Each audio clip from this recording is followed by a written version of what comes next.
सोनाली तिचं सकाळचं सगळं काम करून बाल्कनीमध्ये पेपर वाचत बसली होती. त्यावेळेस कुणीतरी गेट उघडत आहे का असं तिला आवाज आला. त्यामुळे कोण आले आहे म्हणून तिने वाकून खाली गेटकडे पाहिले. सोनालीने जेव्हा गेटकडे पाहिले तेव्हा तिला आश्चर्य वाटले, कारण एवढ्या सकाळच्या वेळी तिचा मोठा भाऊ मोहित तिथे आला होता. मोहितच्या हातात एक बॅग होती. तो डायरेक्ट घरामध्ये आला. सोनाली पण स्वतःला सावरून खाली आली आणि तिच्या भावाला तिने पाणी पिण्यासाठी दिले आणि चहा करण्यासाठी किचनमध्ये गेली. चहा करत असताना सोनाली विचार करू लागली की अचानक मोठा दादा कसा काय आला आहे. तिने 3 महिन्यापूर्वी घडलेली घटना आठवून तिला वाटले की तिचं आता माहेरपणच संपलं आहे. चहा ठेवून बाहेर सोनाली आली आणि भावाला फक्त तिने विचारलं की सगळं ठीक आहे का. तो म्हणाला की हो, सगळं ठीक आहे.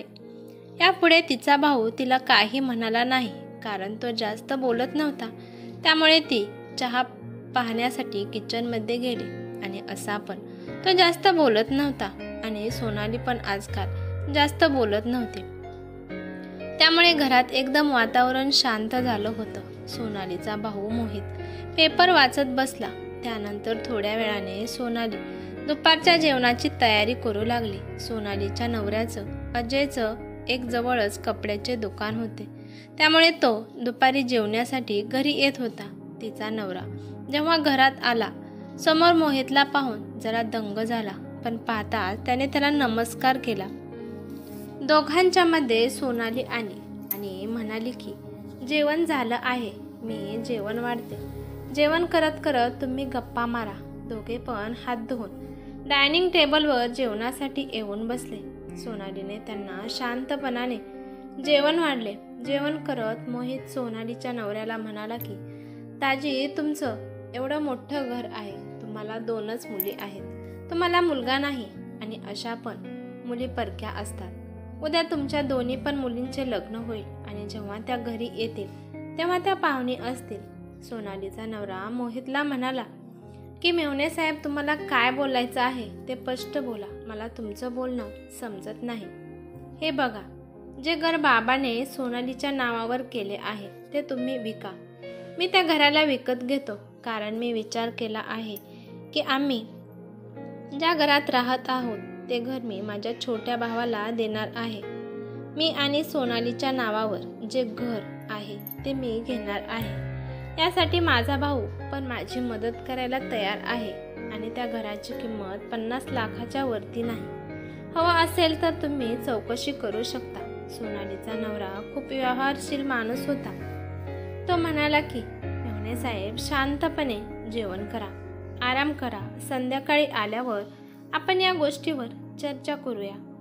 सोनालीचा नवरा जेवण करून गेल्यावर मोहित सोनालीसोबत काही सुद्धा बोलला नाही. तो जाऊन गेस्ट रूममध्ये आराम करू लागला.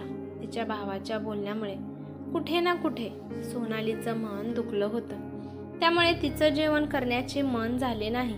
त्यामुळे तिने सगळं आवरून ठेवलं आणि बेडरूममध्ये तिच्या आवडत्या जागेवर जाऊन ती बसली आणि एकांतात तिच्या जुन्या आठवणी ताज्या झाल्या. सोनालीचे वडील एका कंपनीमध्ये काम करत होते. दोन्ही भावांच्या पाठीवर सोनालीचा जन्म झाला होता. छोट्याशा सोनालीचे सगळेच खूप लाड करत होते. बघता बघता सोनालीच्या वडिलांनी त्यांच्यासाठी जमीन खरेदी करून ठेवली. सोनालीला शिकायचे फार वेळ होते, परंतु सोनालीचे लग्न लवकरच झाले. सोनालीच्या वडिलांना जेवढे शक्य होईल तेवढं त्यांनी तिच्या लग्नात गेला होता. परंतु सोनालीची सासू खूपच रागीट आणि कठोर स्वभावाची होती. तिच्या वडिलांनी सोनालीला जेवढे पण पैसे दिले होते तेवढे पैसे देऊन दागिने घेऊन सासूने सोनालीच्या नणंदचे लग्न केले आणि एवढं तिचं घेऊन पण तिची सासू तिला टोमणे मारत होती की तू माहेरकडून काहीच घेऊन आली नाहीस. सोनालीचा नवरा अजय पण तिचं काहीच ऐकून घेत नव्हता. तो तर त्याच्या आईचा आज्ञाकारी मुलगा होता. एके दिवशी तर छोट्याशा कारणामुळे सोनाली आणि सासूमध्ये थोडी भांडणे झाली. त्यामुळे तिच्या सासूला खूप राग आला. तिने अजयचे कान भरल्याने दोघे पण तिला म्हणाले की तू या घरातून निघून जा, आम्हाला तुझी काही सुद्धा गरज नाही. अजयने सोनाली आणि तिच्या दोन्ही पण मुलींना रागाने माहेरी जाणाऱ्या बसमध्ये बसवलं. माहेरी गेल्यावर थोडे दिवस माहेरमधले खुश होते. मुले पण तिथे आनंदात खेळत होती. परंतु आपली मुलगी माहेरी का आली आहे हे मात्र आईला माहीत नव्हते. बोलत बोलत तिची आई तिला म्हणाली की, अगं सोनाली बाळा, अचानक तू कशी काय आली आहे? सगळं काही ठीक आहे ना? सोनालीने काही न लपवता सगळं काही तिच्या आईला तिने सांगितले. तिची आई तिला समजवायला लागली की, हे बघ बाळा, आता तुझे सासरच तुझं घर आहे. परिवारामध्ये भांड्याला भांडं लागतच असतं. त्यामुळे त्याच्याकडे दुर्लक्ष देऊन पुढे आयुष्य जगायचं असतं आणि हेच आपल्या स्त्रियांचं खरं आयुष्य आहे. पण एका आठवड्यानंतर अजयच्या आईला काम होत नव्हतं म्हणून तो सोनालीला घरी नेण्यासाठी आला. अजय सोबत जाण्याव्यतिरिक्त सोनालीला दुसरा कोणताच मार्ग सुचत नव्हता. त्यामुळे ती त्याच्यासोबत जाऊ लागली. जाताना पण सोनालीच्या आईने अजून एक तिला कानमंत्र दिला की, सहन कर, जेवढं तू सहन करशील तेवढं तुझ्यासाठी चांगलं आहे. सासरी आल्यावर अचानकच खूप बोलणारी, अल्लडपणा करणारी सोनाली एकदम शांत आणि गंभीर झाली. काळानुसार तिचे सासू सासरे पण हे जग सोडून गेले आणि आई पण तिला सोडून गेली होती. आता माहेरी आई नव्हती, त्यामुळे तिला जास्त माहेरी जाऊ वाटत नव्हतं. परंतु वडील होते, ते पण सारखे आजारी असायचे. त्यामुळे कधी कधी सोनाली तिच्या वडिलांना पाहण्यासाठी माहेरी जात होती. कामासाठी सोनालीचा छोटा भाऊ दुसऱ्या शहरात राहत होता आणि सोनालीच्या माहेरच्या घरात तिचा मोठा भाऊ आणि वडील राहत होते. दोन्ही मुलांच्या सुखसुविधानुसार सोनालीच्या वडिलांनी तसंच घर बांधलं होतं. रिटायरमेंट झाल्यावर सुद्धा सोनालीचे वडील काम करत होते. त्यांचे दोन्ही पण मुले त्यांना सांगत होती की, आपल्याकडे घरदार सगळं आहे, मग आता काम करण्याची काही गरज नाही. पण सोनालीचे वडील हसून तो विषय टाळत होते. काही दिवसानंतर सोनालीच्या भावाचा तिला फोन आला की, बाबांची तब्येत खूपच बिघडली आहे, बाबांना तुला भेटायचं आहे. सोनाली ताबडतोब माहेरी निघून आली. तिने वडिलांकडे पाहिलं तर तिचे वडील तिचीच वाट पाहत बसले होते. त्यांचा जड जीव झाल्यामुळे जास्त काही त्यांना बोलता येत नव्हतं. ते फक्त हाताने इशारे करत होते. त्यांचा इशारा समजून सोनालीचा मोठा भाऊ मोहित म्हणाला की, बाबा, तुम्ही काही सुद्धा काळजी करू नका. तुमच्यानंतर आम्ही सोनालीची खूप चांगली काळजी घेऊ. हीच माहेर पण कधीच संपणार नाही. सोनालीच्या वडिलांचे वय झाले होते. त्यांचा मृत्यू जवळ आला होता. बाबा गेल्यानंतर 13 दिवस कसे संपले हे सोनालीला कळालेच नाही. सगळे पाहुणे निघून गेले होते. फक्त तिच्या दोन्ही वहिनीच्या माहेरचे पाहुणे राहिले होते. सगळे वडिलांचे विधी झाल्यानंतर सोनाली म्हणाली की, मी पण आता सासरी जाते आणि ती जायची तयारी करू लागली. सोनालीच्या वहिनींनी सोनालीच्या मुलांना जे काही खाऊ आवडतं ते खाऊ बांधून दिला होता. सोनाली तिची बॅग घेऊन बाहेर निघालीच होती तेव्हा तिथे तिचा मोठा भाऊ मोहित आला आणि म्हणाला की, थांब सोनाली, आज जाऊ नकोस, उद्या जा. सोनालीला समजलंच नाही की हा आज काय आहे. त्यामुळे तिचा भाऊ तिला इथे थांबवत आहे. दुपारच्या वेळी मोहित एका माणसाला घेऊन घरी आला. घरातील सगळे एकत्र हॉलमध्ये बसले होते. हळूहळू सगळ्यांना कळाले की मोहित वकिलांना सोबत घेऊन आला आहे. त्यांना समजलं होतं की आता काहीतरी होणार आहे आणि त्या वकिलापाशी सोनालीच्या वडिलांचे मृत्यूपत्र होते.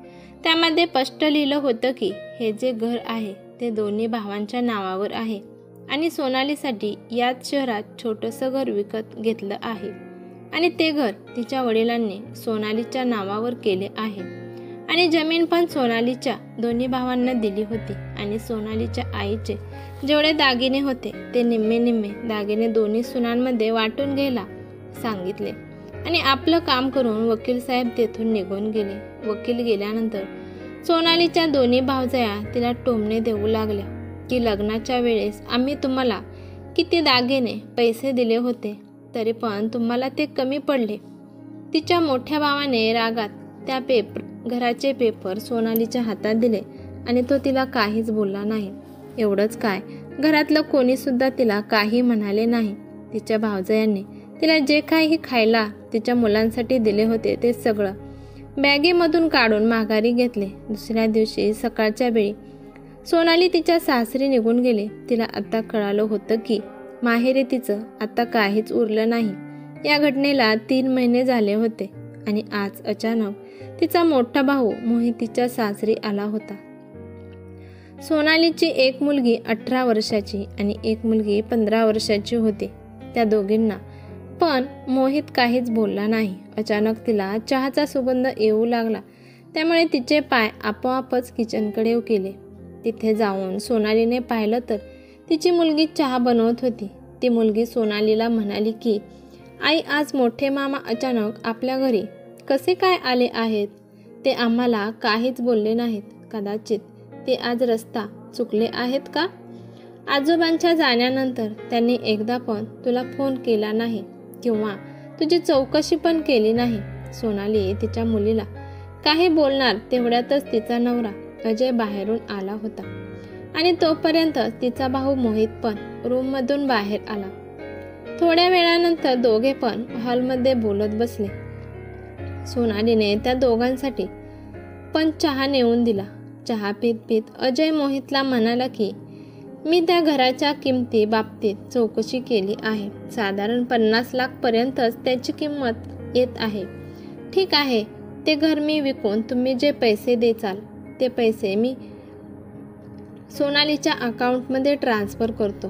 ते पैसे मुलींच्या लग्नात उपयोगी पडतील.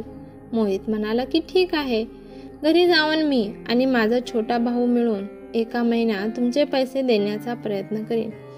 हवं असेल तर आम्ही 1-2 लाख अजून द्यायला तयार आहे. शेवटी पैसे बहिणीच्याच घरात जाणार आहेत. आणि मोहित खुश होऊन म्हणाला, सोनाली, मी बरोबर बोलत आहे ना? त्यानंतर अजयला म्हणाला की थँक्यू दाजी, मला टेन्शन आलं होतं की यासाठी तुम्ही तयार होचाल की नाही. मोठी मुलगी किचनमधून बाहेर आली आणि ती सगळ्यांना म्हणाली की हे बघा, ते घर आईच्या नावावर आहे. ते घर आजोबांनी आईसाठी दिले आहे. तुम्हा दोघांना हे वाटत नाही का की याबाबतीत एकदा आईला विचारून बघावं की तिचं काय मत आहे? तिला ते घर विकायचं आहे का की तिच्या नावावर ठेवायचं आहे? माहेरची म्हणतात की सासर तुझं घर आहे, सासरची म्हणतात की माहेर तुझं घर आहे. नेमकं आईचं घर नेमकं कोणतं आहे? जे तिचं हक्काचं घर आहे ते तर तुम्ही तिच्यापासून हिरावून घेऊ नका. मोठ्या मुलीचं बोलणं मध्येच काटत अजय म्हणाला की अगं बाळा, हे घर तुझ्याच आईचं आहे की? बाबा, तुम्ही हे काय बोलत आहात? मला कळत आहे तेव्हापासून तर तुम्ही आईला नेहमी हेच म्हणता की हे घर तुझं नाही. आज आईकडे स्वतःचं घर असं आहे तरी पण तिला एकदा पण तुम्ही विचारत नाही की ते घर तुला ठेवायचं आहे का की विकायचं आहे? तुम्ही दोघं तिच्या मनात काय आहे हे तुम्ही कोणी जाणूनच घेत नाही. त्यानंतर ती तिच्या आईकडे पाहत म्हणाली की आई, जिथे गरज आहे तिथे बोलत जा. तू नेहमी शांत कशी राहू शकतेस? हे बघा मामा आणि बाबा, ते घर आईचं आहे आणि ते घर आईला विकायचं नाही. आई, हेच आहे ना तुझ्या मनात? मी बरोबर बोलत आहे ना? आपल्या मुलीचं बोलणं ऐकून सोनालीच्या डोळ्यात चमक आली आणि आनंदाने डोळ्यातून आनंदाश्रू येऊ लागले. तिने लगेचच सांगितले की मला हे घर विकायचं नाही, हे घर माझं आहे. आणि तिने आपल्या मुलीला प्रेमाने घट्ट मिठीत पकडले. लहानपणापासून प्रेमाने वाढवलेली एक दिवस परक्याच्या घरी जाऊन राहते. वडिलांना कॉलवर हे आणा ते आणा सांगणारी मुलगी नवऱ्याला सांगताना मात्र 10 वेळा विचार करते. आईला कामात मदत करताना तोंड वाकडं करणारी मुलगी सासरी जाऊन 5 माणसांचा स्वयंपाक एकटीच करते. भावाच्या खोड्या काढत घरभर बागडणारी मुलगी सासरी जाऊन मात्र 100 वेळा विचार करून वागते. जर काही झालं तर रडून घर डोक्यावर घेणारी मुलगी आता कोपऱ्यात जाऊन एकटीच रडून घेते. लग्नाआधी आई वडिलांकडे अवखळ अल्लड वागणारी मुलगी लग्न झाल्यानंतर मात्र परक्या लोकांनाही मोठ्याने मनाने आपलं करते. खरंच मुलगी होणं सोपं नसतं. कथा आवडल्यास लाईक शेअर करा आणि अशाच नवनवीन कथा ऐकण्यासाठी चॅनेलवरती नवीन असाल तर सबस्क्राईब करायला विसरू नका. धन्यवाद.